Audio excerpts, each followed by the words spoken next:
Welcome guys, GK MCQs MK channel में आपका बहुत बहुत स्वागत है। सब्सक्राइब कीजिए जीके एमसीक्यूज एमके चैनल को और पाए रोजाना multiple choice question. So guys, चलिए आज हम डिस्कस करने वाले रासायनिक बल गतिकी। सो आपके इंट्रेंस एग्जाम में किस प्रकार के क्वेश्चन बनते हैं रासायनिक बल गतिकी से, वो यहाँ पर हम डिस्कस करने वाले हैं। और गाइस, कंप्लीट वीडियो देखिएगा ताकि आपको कोई भी डाउट ना हो, ठीक है। तो चलते शुरू करते। पहला क्वेश्चन है, उत्प्रेरक परिवर्तित करते हैं अभिक्रिया की गिब्स ऊर्जा को, अभिक्रिया की एंथैल्पी, अभिक्रिया की सक्रियण ऊर्जा, साम्यावस्था स्थिरांक। बताइए इसका राइट ऑप्शन क्या हो सकता है गाइस। उत्प्रेरक परिवर्तित करते हैं,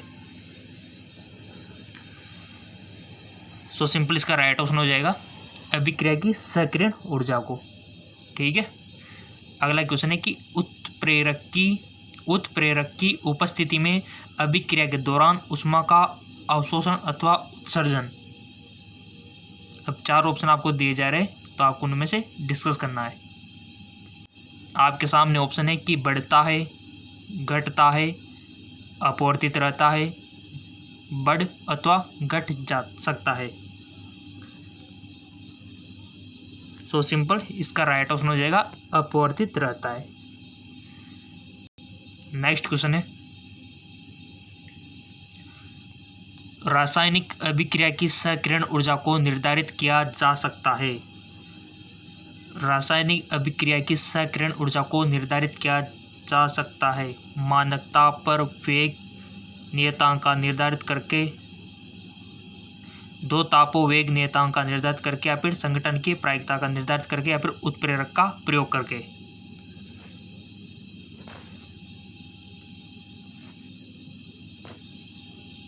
सो सिंपल इसका राइट ऑप्शन हो जाएगा दो तापों वेग नियतांक का निर्धारित करके। चलते आगे को। और गाइज, इतने इंपॉर्टेंट क्वेश्चन बताऊंगा आपको कि आपको 100% आपके डायरेक्ट क्वेश्चन मिल जाएंगे। आपको देखना, चित्र जो दिया हुआ है विचार कीजिए और सही विकल्प को चिन्हित कीजिए। ये आप जो डायग्राम देख रहे हो, यहाँ से क्वेश्चन बन सकता है। अभिक्रिया का निर्देशांक यहाँ पर दिया हुआ है और ऊर्जा, और ये आपके सामने दिया हुआ है ग्राफ, ठीक है। तो सही विकल्प को चिन्हित करना है। अग्र अभिक्रिया की सक्रियण ऊर्जा E1 + E2 है और उत्पाद अभिक्रिया से कम स्थायी, ठीक है। अग्र अभिक्रिया की सक्रियण ऊर्जा E1 + E2 है और उत्पाद अभिक्रिया से अधिक स्थायी है। अग्र और पश्चात दोनों अभिक्रिया की सक्रियण ऊर्जा E1 E2 है और जो अभिक्रियक होता है ना उत्पादों में, अधिक स्थायी है। या फिर आपके पश्चात अभिक्रिया की सक्रियण ऊर्जा E1 तथा उत्पाद अभिक्रिया से अस्थायी है।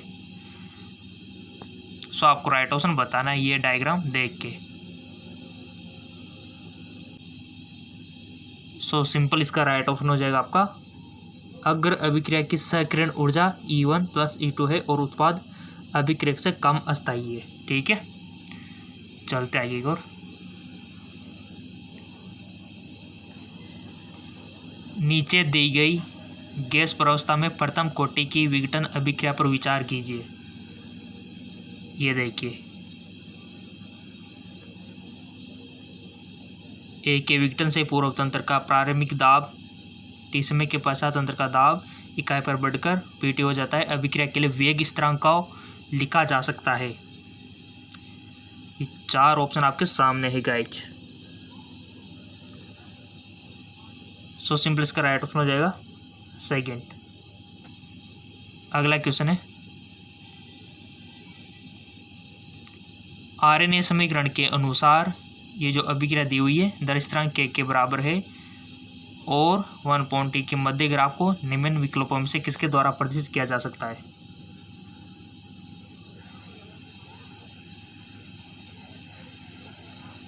चार ऑप्शन आपके सामने गाइज।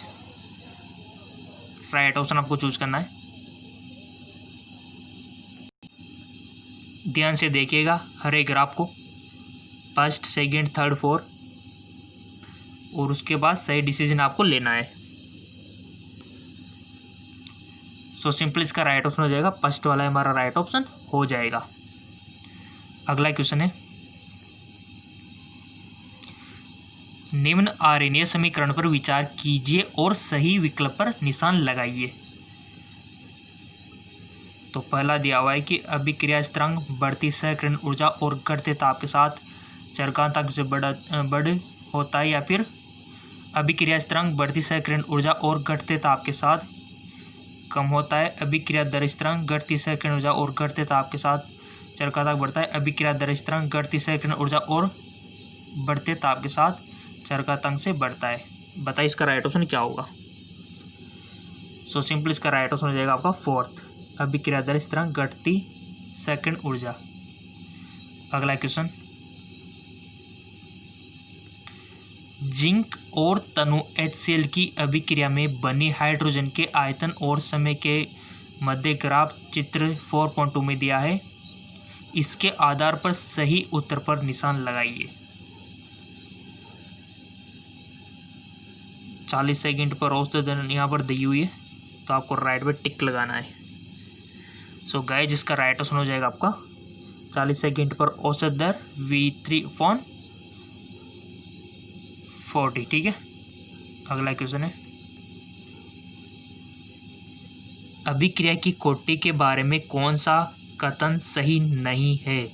अभिक्रिया की कोटि के बारे में, अभिक्रिया की कोटि एक भिन्नात्मक हो सकती है। अभिक्रिया की कोटि का निर्धारण प्रयोग द्वारा किया जा सकता है। अभिक्रिया की कोटि सदैव अभिक्रिया के लिए संतुलित रासायनिक समीकरण में अभिक्रियाओं के स्टोइकियोमेट्रिक गुणांक का योग होता है, या फिर अभिक्रिया की कोटि वेग व्यंजक में अभिक्रियाओं की मोलर सांद्रता के घातांकों। सो इसका राइट ऑप्शन हो जाएगा थर्ड वाला, यानी कि अभिक्रिया की कोटि सदैव अभिक्रिया के लिए संतुलित रासायनिक समीकरण में स्टोइकियोमेट्रिक गुणांक का योग होती है। राइट, अगला क्वेश्चन है, चित्र जो हमारा 4.2 दिया हुआ है पर विचार करना है आपको। निम्न में से कौन सा विकल्प 40वें सेकंड पर ताक्षणिक वेग नहीं दर्शाता है। सो सिंपल इसका राइट ऑप्शन हो जाएगा आपका सेकंड। अगला क्वेश्चन है, निम्न में से कौन सा कथन सही है। अभिक्रिया की दर समय व्यतीत होने के साथ कम हो जाती है क्योंकि अभिक्रियाओं की सांद्रता कम होने लगती है। अभिक्रिया की दर अभिक्रिया के दौरान हर समय एक सी रहती है। अभिक्रिया की दर ताप परिवर्तन पर निर्भर नहीं करती है, या फिर अभिक्रियाओं के जो सांद्रता बढ़ने से अभिक्रिया की दर कम हो जाती है। तो कौन सा कथन सही है गाइज। तो सिंपल इसका राइट ऑप्शन हमारा फर्स्ट वाला हो जाएगा, अभिक्रिया की दर समय व्यतीत होने के साथ कम हो जाती है क्योंकि अभिक्रियाओं की सांद्रता कम होने लगती है। अगला क्वेश्चन है आपका, गाइज हम चैप्टर वाइज कर रहे हैं, ठीक है। इससे पहले वाला हम विद्युत रसायन का कर चुके, उससे पहले हम विलेन वाला कर चुके, उससे पहले हम ठोस अवस्था वाला कर चुके। वीडियो नहीं देखा तो चैनल पे जाके देख लिया करो, किसी भी दिन मिस कर दिया ना आपने तो। अगला क्वेश्चन है आपका, नीचे दी गई अभिक्रिया की अभिक्रिया दर के लिए निम्न व्यंजकों में से कौन सा सही है। चार ऑप्शन आपके सामने है, सही डिसीजन आपको लेना है। जितनी गलतियां हो सके यहीं पर करो, इंट्रांस एग्जाम में, कंपटीशन एग्जाम में गलतियां मत करना, क्योंकि यहाँ आप सीखने के लिए आए हो। तो यहाँ पर टिक लगाना सीखो गाइज, आपकी प्रैक्टिस अच्छी होगी और उसके बाद जब भी आप एग्ज़ाम देने जाओगे वहाँ पर आप सही टिक लगा पाओगे। सो इसका राइट ऑप्शन ये हो गया थर्ड वाला, ठीक है गाइज। आप अपनी तरफ से कोई भी टॉपिक रख सकते हो, चैप्टर वाइज तो हम कर ही रहे, रोज़ाना चैप्टर वाइज चल रहे, लेकिन कोई भी इंपॉर्टेंट आपको टॉपिक पता हो ना तो कमेंट बॉक्स में लिख दिया करो, उसके ऊपर भी आपको बीच बीच में वीडियो मिल जाएगा, ठीक है। बट आपके व्यूज अच्छे खासे आने चाहिए। अगला सवाल है, निम्न में से कौन सा ग्राफ ऊष्माक्षेपी अभिक्रिया को प्रदर्शित करता है। ऊष्माक्षेपी,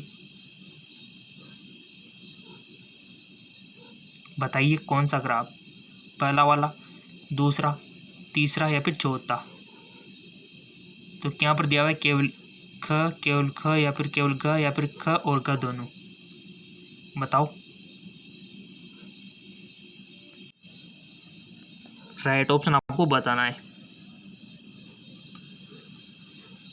सो गाइस सिंपल सी बात है, हमारा केवल ख ही सही है, ठीक है। अगला क्वेश्चन है,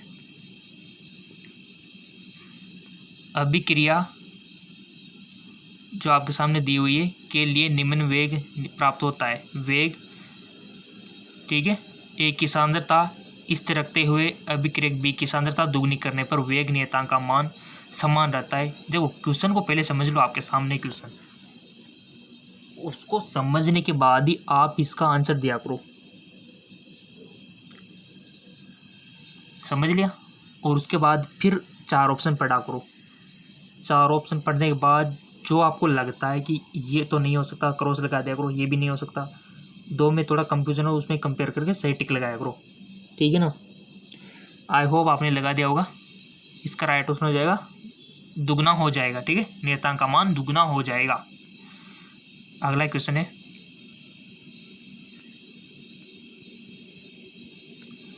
रासायनिक अभिक्रियाओं के संगत सिद्धांत के संबंध में निम्न में से कौन सा कथन गलत है?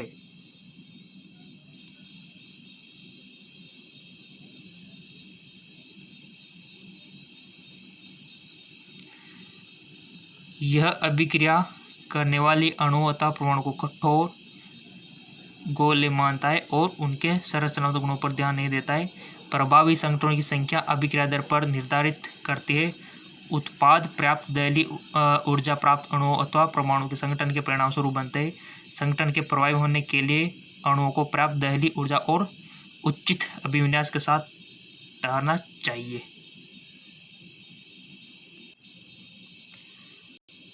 सो इसका राइट ऑप्शन आपका थर्ड वाला हो जाएगा, ठीक है।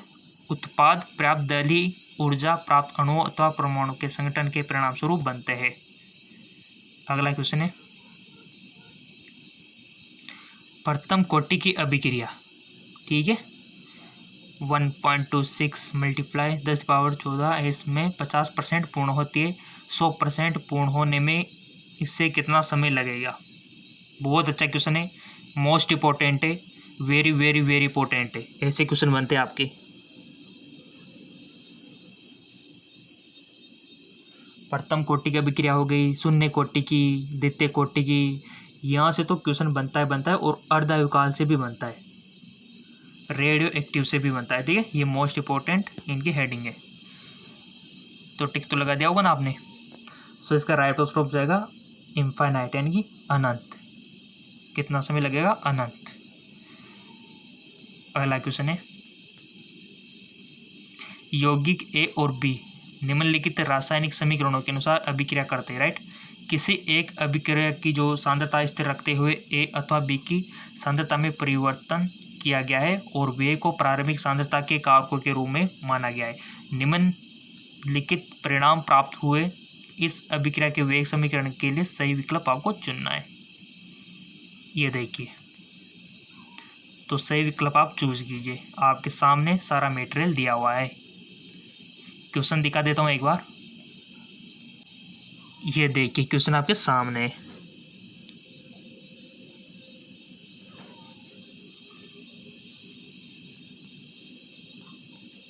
सो सिंपल, इसका राइट ऑप्शन आपका हो जाएगा सेकंड, ठीक है। सेकंड वाला आपका राइट ऑप्शन हो जाएगा।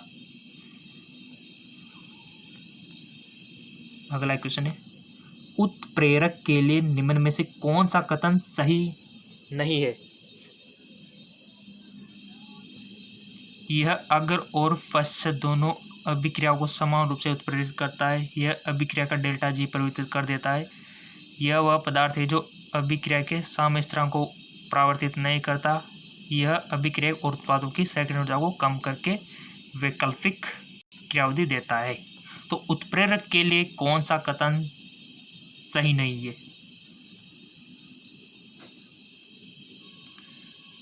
सो सिंपल, इसका राइट ऑप्शन हो जाएगा यह अभिक्रिया का डेल्टा जी परिवर्तित कर देता है। अगला क्वेश्चन है,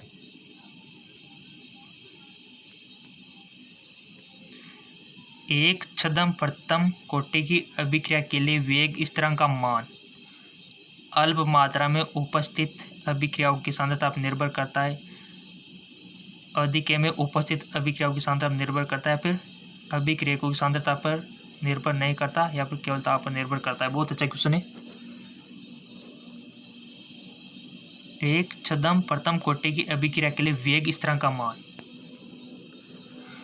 तो इसका राइट ऑप्शन हो जाएगा आदिके में उपस्थित अभिक्रियाओं की सांद्रता पर निर्भर करता है। अगला क्वेश्चन है,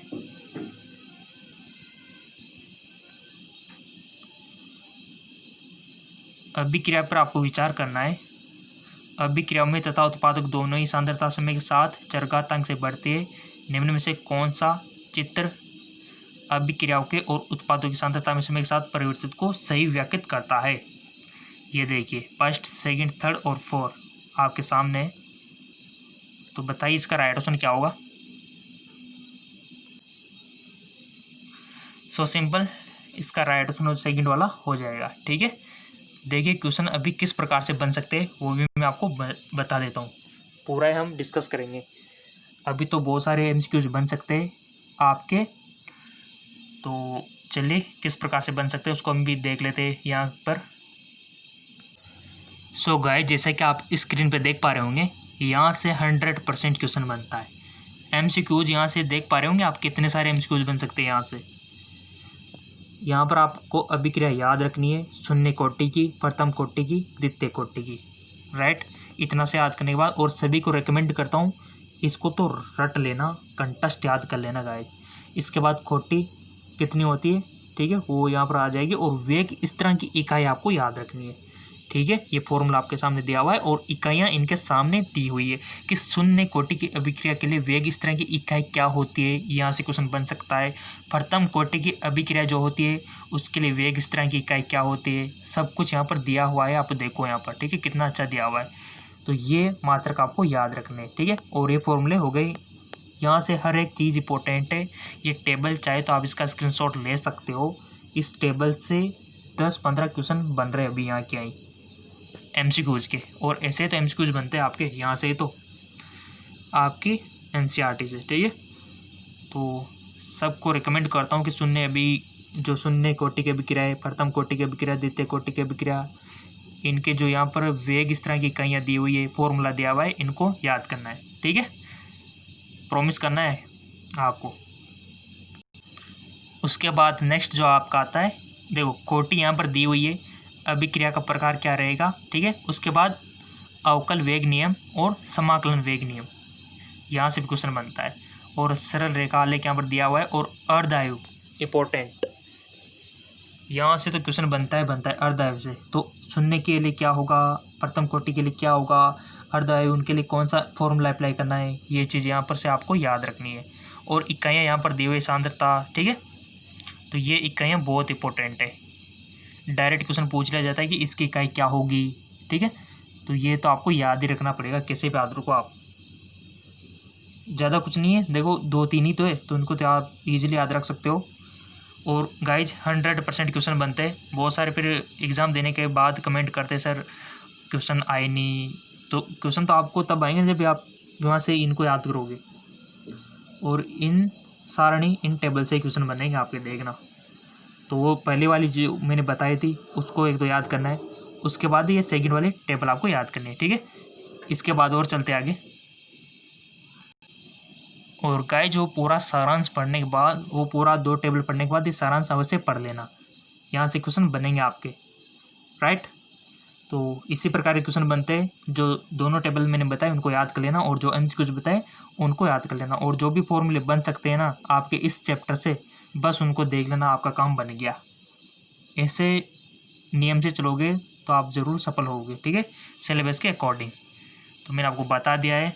और ऐसे चैप्टर वाइज हम करते रहेंगे, बट बीच बीच में कोई भी इंपॉर्टेंट चैप्टर हमको मिल गया ना, जैसे कोई इंपॉर्टेंट टॉपिक हमको मिल गया, पादप हार्मोन का मिल गया, मानव हार्मोन का मिल गया, विटामिन का और ज़्यादा मिल गया, ठीक है, और रोगों का मिल गया, टीकाकरण का मिल गया, तो वो मैं अभी उसी टाइम पे आपको वीडियो बना के अपलोड कर दूँगा, ठीक है। तो हम चैप्टर वाइज चल रहे हैं।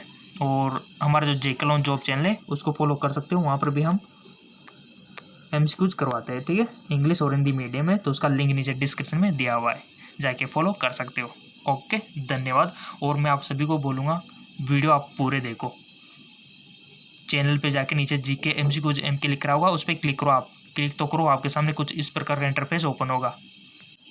सो इस प्रकार का पेज ओपन होगा, जीके एमसीक्यूज एमके पे क्लिक करोगे लोगो पे, तो वीडियो को सेक्शन पे आपको जाना है। और यहाँ से वीडियो आप देख सकते हो, सारे वीडियो आपके सामने। विद्युत रसायन वाला आ गया, सॉल्यूशन वाला आ गया, इलेक्ट्रोकेमिस्ट्री वाला आपके सामने, सॉलिड स्टेट आपके सामने, ठीक है। तो इनको देखो आप, ये वीडियो आपने मिस कर रखे, देखो इसमें 800 व्यूज की संख्या थोड़ी कम है, ये 200 स्टूडेंट है जिन्होंने नहीं देखा, तो आप देखो। इस प्रकार से अगर वीडियो आपके पास नहीं पहुंचता है तो ये आप कर सकते हो, चैनल सर्च कर लो आपके यूट्यूब पे GK MCQ JM के लिख के, और इस प्रकार से वीडियो के सेक्शन पे जाके देख लिया करो। कोई भी वीडियो मिस होगा तो यहाँ से आप क्लिक करके देख सकते हो, ठीक है। तो आप ये कीजिए, और कोई भी वीडियो मिस हो गया ना तो उसको पूरा कीजिए, ठीक है। ओके, धन्यवाद।